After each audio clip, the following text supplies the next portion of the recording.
Ibanga ryo kubaho neza, ufite ubuzima bwiza, uhora wishimye, ufite ibyishimo, nta rindi ni ukwizera Imana kandi ukabaho ubuzima buyobowe n'Imana.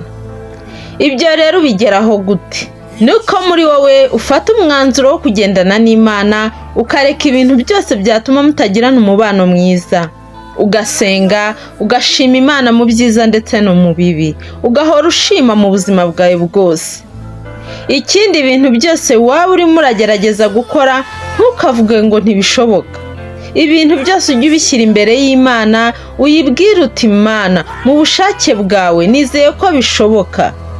Ureke Imana abe ariyo ikora mu buzima bwawe, ureke Imana ize yivange mu byawe, iyobore ubuzima bwawe, iyobore intambwe zawe. Nuyemerera rero ikayobora ubuzima bwawe, ibyo bizakuzanira ibyishimo.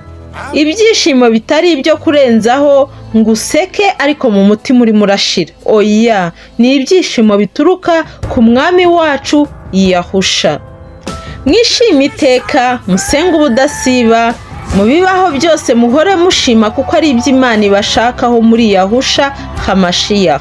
Rero bakundwa, mu Mwami wacu Yahusha niho tubonera ibyishimo, umunezero, amahoro yo mu mutima. Ibyo rero ntitwabibona tutabanje kwezwa ibyaha byacu.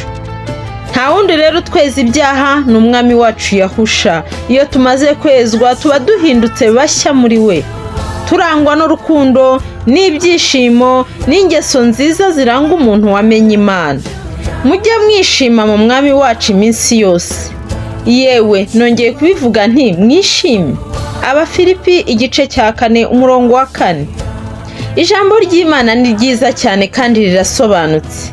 Imana yaturemeye guhora tuyishima kandi twishimye.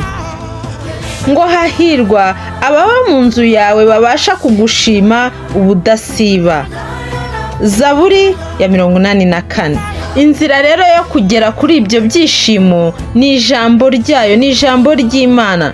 Ntabwo nzarambirwa guhora mbabwira ngo musome ijambo ry'Imana. Mujye musoma ijambo ry'Imana buri munsi, byibuze wiha intego uvuga uti ku munsi nzajya nsoma chapitire 1. Mu ijambo niho tubonera ibyishimo, umunezero, kubera ko mu ijambo niho twumvira Imana ivuga, tukahamenyera uko Imana ishaka ko tugenda, tukahamenyera amategeko yayo, tukahamenyera iby'Imana ikunda n'ibyo yanga.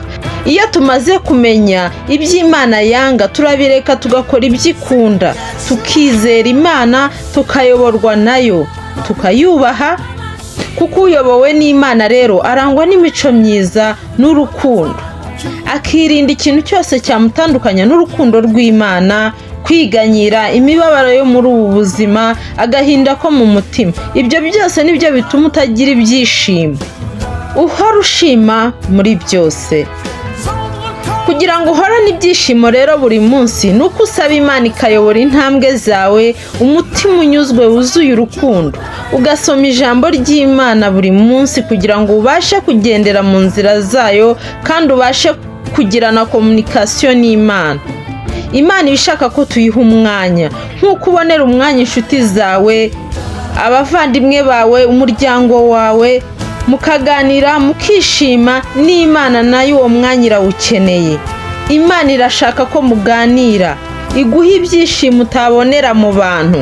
Ibyo bizatuma unezeza Imana, nayo ikunezeza, iguha ibyishimo, iguhe ndetse n'ibirenze. Nk'uko ijambo ry'Imana ritubwira ngo ufite wese azahabwa kandi ahabwe ibirenze ibyo yari afite.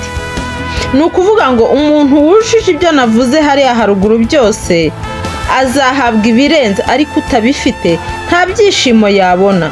Ni wa wundi uhorana amaganya, uhora urakaye, uvuga nabi, mbese urangwa na kamere. Ngiryo banga rero ryo guhora wishimye, kugira umutima unyuzwe ndetse n'amahoro. Niba wari waratanzwe uyu munsi nubitangira, uzabona impinduka mu buzima bwawe. Haleluya!